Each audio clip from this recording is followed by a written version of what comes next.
السلام علیکم ورحمۃ اللہ وبرکاتہ۔ الحمدللہ وکفیٰ علی عبادہ الذین اصطفیٰ، اما بعد، فاعوذ باللہ من الشیطان الرجیم، بسم اللہ الرحمن الرحیم۔ یا ایھا النبی انا ارسلناک شاہدا مبشرا ونذیرا وداعیا الی اللہ وباذنہ وسراجا منیرا، صدق اللہ العظیم۔ محترم امام و خطیب صاحب، معزز ذمہ داران مسجد، بزرگوں، نوجوان بھائیوں، السلام علیکم ورحمۃ اللہ وبرکاتہ۔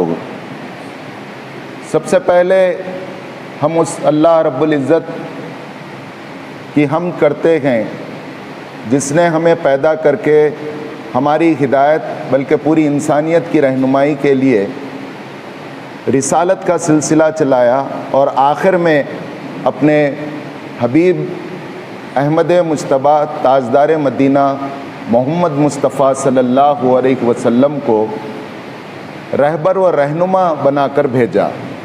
محترم حضرات، ایک بڑی دلچسپ حدیث ہے جو آپ غور سے سنیں، اسے یاد بھی رکھیں اور گھر جا کر سب کو سنائیں، بلکہ آپ اپنے برادران وطن میں دوست احباب کو بھی اس کو شیئر کریں۔ حضرت جابر بن عبداللہ رضی اللہ تعالیٰ عنہ سے روایت ہے کہ رسول اللہ صلی اللہ علیہ وسلم فرماتے ہیں، ایک رات میں سویا ہوا تھا، مجھے بتایا گیا کہ فرشتوں کی ایک جماعت آ گئی، اور اس میں سے ایک فرشتے نے کہا کہ دیکھو یہ سو رکھے گئے لیکن ان کی آنکھ بیدار ہے، یہ سو رکھے گئے لیکن ان کے کان سنتے ہیں، یہ سو رکھے گئے لیکن ان کا دل سمجھتا ہے۔ تو دوسرے فرشتے نے کہا کہ ذرا اپنے ساتھیوں کو ان کی مثال بتاؤ کیسی ہے۔ تو پھر ایک فرشتہ جو بڑا تھا ٹیم لیڈر، وہ آگے بڑھا اور آگے بڑھ کر کہا کہ دیکھو یہ تو سو رکھے گئے۔ تو پھر دوسرے نے کہا یہ آنکھ سو رکھی گئے لیکن دل بیدار ہے، آپ ان کی مثال بتاؤ۔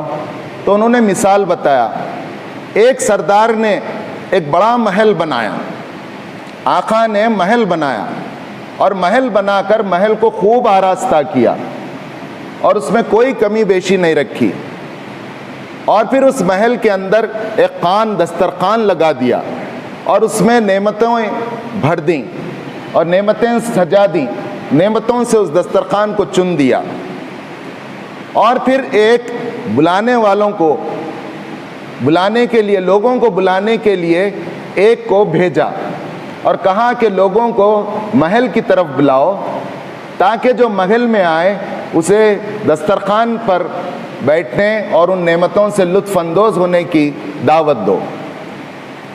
تو پھر تیسرے فرشتے نے کہا کہ ذرا اس مثال کو کھولو، یہ مثال کھل رہی نہیں، واضح نہیں ہو رہی ان کی مثال۔ تو پھر بڑے فرشتے نے کہا سنو، اس مثال کی وضاحت یہ ہے کہ آقا رب العالمین ہے، سردار جس نے محل بنایا ہے وہ رب العالمین ہے، اللہ تعالیٰ کی ذات ہے، اور یہ خوبصورت سا محل جس میں کوئی کمی بیشی نہیں ہے، ایسا محل آج تک نہیں بنا تھا۔ وہ محل اسلام ہے، مکمل اسلام اور شریعت جس کو اللہ تعالیٰ نے رسول اللہ صلی اللہ علیہ وسلم پر لاک اپ کر دیا، جو قیامت تک کے لیے مستند اور مکمل نظام حیات ہے، اور قیامت تک آنے والے مسائل کا حل ہے، اور قیامت تک کے لیے انسانوں کے لیے قابل عمل ہے۔ اور پھر یہ دسترخوان کیا ہے؟ کہا کہ یہ دسترخوان جنت اور جنت کی نعمتیں ہیں۔ اور پھر یہ بلانے والے کون ہیں؟ بلانے والے محمد صلی اللہ علیہ وسلم ہیں، لہٰذا جو ان کی پکار پر دعوت پر لبیک کہا، محل میں آیا، اسے جنت ملے گی۔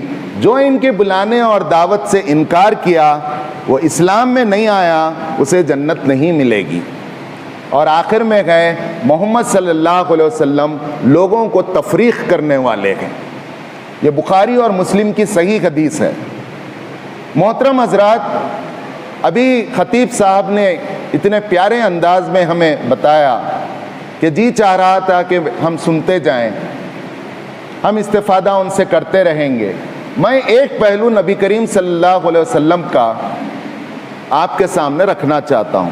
وہ پہلو یہ ہے کہ حضرت محمد صلی اللہ علیہ وسلم کو اللہ تعالیٰ نے ساری کائنات کے لیے نبی بنایا۔ ہم محبت سے کہتے ہیں میرے نبی، ہمارے نبی، کہنا بھی چاہیے، ایک اپنائیت اور ایک ہمارا اندر کی جو عقیدت ہے اس وقت تک تسکین نہیں ہوتی۔ بے شک میں بھی کہتا ہوں میرے نبی، آپ بھی کہتے ہیں میرے نبی، مقرر اور خطیب بھی کہتے ہیں میرے نبی، لیکن حقیقت یہ نہیں ہے۔ حقیقت میرے نبی بھی ہیں اور پوری کائنات کے نبی ہیں۔ آپ کو حیرت ہوگی یہ بات جان کر کہ صرف انسانوں کے نبی نہیں بلکہ جنات کے لیے نبی ہیں۔ سورہ جن 29ویں پارے میں تفصیل میں جانا نہیں چاہتا، اس میں اللہ تعالیٰ نے تذکرہ کیا کس طرح جنوں نے آپ پر ایمان لایا۔ جنوں کی جماعتیں آتی گئیں اور آپ کا قرآن سنتے گئے طائف میں اور ایمان لایا۔ اور پھر آپ حیوانات، جمادات سب کے نبی ہیں۔ آپ بولیں گے حیوانات کے نبی کیسے ہیں؟ تو ابھی کچھ واقعات مولانا نے عرض کیا، ایک اشارہ میں کرتا ہوں۔ آپ جا رہے تھے تو ایک اونٹ بندھے ہوا تھا، وہ ہنہنانے لگا۔ رسول اللہ صلی اللہ علیہ وسلم قریب گئے اور اس کے کان کے بازو، اس کے منہ کے بازو اپنا کان لگایا۔ تو رسول اللہ نے ہٹ کر کہا اس گھر والے سے، اس اونٹ کے مالک سے، آؤ خبردار، یہ اونٹ تمہارے خلاف شکایت کر رہا ہے، اور وہ کہہ رہا ہے کہ میں جب جوان تھا تو میرا مالک مجھے وقت پر کھلاتا اور پلاتا تھا، میں کام کے قابل تھا۔ اے اللہ کے رسول، میں اب بوڑھا ہو گیا ہوں، یہ مجھے کیئر نہیں کر رہے ہیں، ذرا انہیں بولیے۔ تو رسول اللہ کہتے ہیں اے میرے ساتھی، اے میرے صحابی، سنو، تم اس اونٹ کے مالک ہو اور جانتے ہو کہ تمہارا مالک کتنا طاقتور ہے اللہ، اور تم سے زیادہ، تم جتنا اس اونٹ پر قدرت رکھتے ہو اللہ تعالیٰ تم پر اس سے زیادہ قدرت رکھتا ہے۔ خبردار، آج کے بعد سے اگر اس کی شکایت آئے گی تو میں تمہارے خلاف کل قیامت میں مقدمہ دائر کر دوں۔ ایک چڑی آئی اور آ کر سامنے پھڑپھڑانے لگی، بہت زیادہ مٹی اڑانے لگی۔ رسول اللہ صلی اللہ علیہ وسلم نے اس کی بات سن لی اور کہا کہ فلاں ساتھی نے، کس نے اس کے بچوں کو اس کے گھونسلے سے نکال لایا ہے؟ یہ میرے سامنے آ کر گڑ گڑا رہی ہے، بلکہ احتجاج کر رہی ہے، اور اس وقت تک ہٹنے کے لیے تیار نہیں ہے، سوال کر رہی ہے کہ میرے بچے دلا دو۔ تو فوری وہ صحابی آگے بڑھے، کہا کہ بہت پیارے بچے دکھے تو گھونسلوں سے لایا، چلو جاؤ جہاں کے وہاں رکھ کے آؤ۔ اور اس چڑیا کو کہا کہ تمہاری فریاد ہم نے سن لی، اور جاؤ تم اپنے بچوں کے ساتھ رہو۔ تو آپ حیوانات کے نبی، جنات کے نبی اور سارے انسانوں کے نبی ہیں۔ دوسری سب سے اہم بات یہ جو قرآن مجید میں کہا گیا، یا ایھا النبی انا ارسلناک شاہدا مبشرا ونذیرا وداعیا الی اللہ باذنہ وسراجا منیرا۔ اے نبی صلی اللہ علیہ وسلم، نبی صلی اللہ علیہ وسلم سے کہہ رہے ہیں اللہ تعالیٰ، ان ارسلناک، میں نے آپ کو بھیجا ہے، شاہدن، دعوت دیں، اور جو دعوت کو قبول کریں انہیں جنت کی بشارت دے دیں اور دنیا میں فلاح کی بشارت دے دیں، کامیابی کی، مبشرا و نذیرا، اور جو نہ مانے ان کو ڈرا دیں اور خبردار کر دیں برے انجام سے، وداعیا الی اللہ، اور میں داعی بنا کر بھیجا ہوں آپ کو اللہ کی طرف بلانے والے۔ کتنے پیارے انداز میں خطیب صاحب نے آخر میں کہا کہ اللہ سے جو کٹے ہوئے بندے ہیں انہیں اللہ سے ملانے کے لیے میں آیا ہوں۔ بِإِذْنِهِ وَسِرَاجًا مُنِيرًا، اللہ کی اجازت سے آپ ایک چمکتے ہوئے سورج اور ایک چمکتے ہوئے سراج منیر کی طرح اللہ تعالیٰ نے آپ کو بھیجا۔ محترم حضرات، جنوں کے بھی نبی، انسانوں کے بھی نبی، لیکن اللہ تعالیٰ نے خلافت کس کے حصے میں رکھی؟ نبوت کے بعد کار نبوت کس کا ذمہ دار کس کو بنایا؟ جنوں کو نہیں بنایا، چڑیوں کو نہیں بنایا، اونٹوں کو نہیں بنایا، پتوں کو نہیں بنایا، درختوں کو نہیں بنایا۔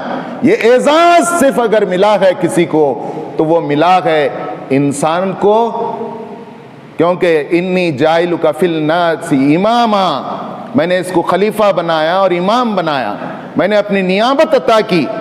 اور انسانوں میں بھی کس کو؟ ظاہر ہے جو آقا کو مانیں گا انہیں چاہ آقا کا نائب ہو سکتا ہے، جو مالک کو مانا اس کو نائب بنیں گا آدمی، کیا مالک ہی نہیں مانتا سو والے کو نائب بنیں گا؟ تو امت مسلمہ رسول اللہ صلی اللہ علیہ وسلم کی نیابت کرنے والی ہے، آپ کے کام کو جاری رکھنے والی ہے، اور اسے یہ سعادت بھی ملی ہے اور ذمہ داری بھی ملی ہے۔ اس لیے اس امت کو امت مرحومہ کہا جاتا ہے، جس پر رحمتیں کی بارش ہوگی، اور اللہ کا وعدہ ہے کہ کفر اور باطل کتنے ہی ظلم و ستم اس پر ڈھالیں، قیامت تک اس امت کے وجود کو اللہ تعالیٰ ختم نہیں کرے گا۔ دنیا چاہتی ہے کہ ہمیں مٹا دیں اور نسل کشی کریں، لیکن یہ اللہ کی وعدہ ہے رسول اللہ صلی اللہ علیہ وسلم سے کہ اس امت کو اللہ تعالیٰ قیامت تک باقی رکھے گا، اور جب یہ امت کا ایک آدمی بھی ختم ہو جائے گا اس دن قیامت آ جائے گی۔ اتنی اہمیت ہماری ہے، ہماری وجہ سے یہ دنیا قائم ہے، مومن کی وجہ سے یہ پورا کائنات چل رہا ہے، مومن کی وجہ سے اللہ تعالیٰ کافروں کو آج پانی پلا رہا ہے، ورنہ کافر کی حقیقت اللہ کے نزدیک ایک مچھر کے پر کی برابر بھی نہیں۔ اپنی اہمیت کو جانیں، سمجھیں، اور ہم قابل مبارکباد ہیں کہ رسول اللہ صلی اللہ علیہ وسلم ہمارے سامنے متعارف کرائے گئے کہ یہ داعی اللہ ہیں، یہ اللہ کے پیارے حبیب ہیں، یہ ہادی اور رہنما ہیں، یہ جنت کا راستہ بتانے والے ہیں، یہ اللہ سے ملانے والے ہیں۔ ہم نے الحمدللہ آپ پر لبیک کہا اور شہادت دی کہ اشہد ان لا الہ الا اللہ واشہد ان محمدا عبدہ ورسولہ، اور ہم امت مسلمہ بن گئے۔ اور یہ رسول اللہ صلی اللہ علیہ وسلم آج جو بات میں کہنا چاہ رہا ہوں، جہاں مسلمانوں کے نبی ہیں وہیں غیر مسلموں کے بھی نبی ہیں۔ یہ الگ بات ہے کہ ہم امت مسلمہ ہیں، ہم نے وہ امت ہیں ہم جو نبی کو مان لیا۔ یہ دوسری بات ہے کہ انہیں اس کا شعور نہیں ہے کہ ان کے لیے بھی وہ داعی ہیں، ان کو علم ہی نہیں ہے، معلوم ہی نہیں ہے کہ بلانے والا کون ہے۔ تو آج جماعت اسلامی ہند ایک سیرت مہم چلا رہی ہے، میں 1-2 منٹ میں بات ختم کر دے رہا ہوں، اور الحمدللہ 23 اکتوبر سے 6 نومبر تک حضور صلی اللہ علیہ وسلم ساری انسانیت کے رہنما اس عنوان سے مہم چلا رہی ہے۔ ہم یہ طے کریں کہ اپنے اس فرض منصبی کو نبھانے کے لیے ہم ربیع الاول کے مہینے میں ایک غیر مسلم کو کنڑا میں حضور صلی اللہ علیہ وسلم کے تعلق سے ہم کتاب دیں گے۔